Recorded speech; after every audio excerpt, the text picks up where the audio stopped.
Sako, kodėl jūs sakote, kad žudikas yra tinginys? Nu kaip, dėl to, kad lavonas vis dar gyvas?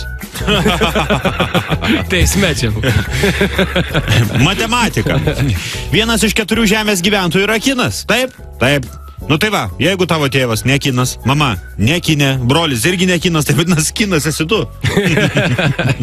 Žodžiu, prieš šventes kalėdoja kunigas kaime, važinėja iš vienos trobos į kitą, kad ten poteriukai, kažkokios vaišės, aišku, ir pinigų paprašo šiek tiek aukoms ir visą kitą.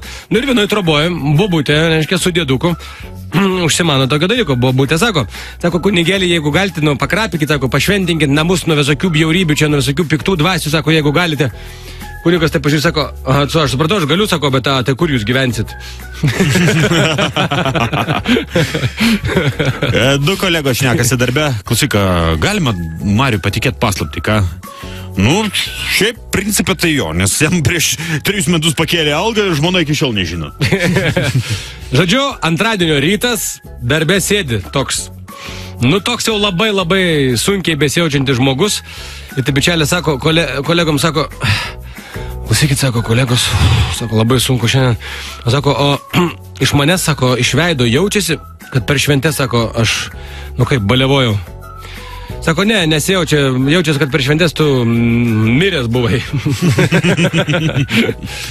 Kas yra senatvė? Paaiškinimas yra toks, kai kiekvieną dieną skauda vis kitoje vietoje. Tuoj, merginos kalbasi apie savo vaikinus, kas reiškia, kaip jie atsimena savo vaikiną, kaip kokią atmintį išsaugo ir panašiai. Sako, aš visada nuotraukytę nešioju. Kita sako, nu žinok, aš irgi nuotraukytę. Aš tai sako, kortelę kažkaip. O sako, kaip supras kortelę? Nu kaip, nu man labiausiai tai mano vaikina kreditinė kortelė primena. Taip, darbininkas klausė šefo, prašo padidinti atlyginimą. Vadovas, nu ką, va, pažiūrėk, pavyzdys, va tavo kolega uždirba tiek pat ir dar turi namie 6 vaikus, a?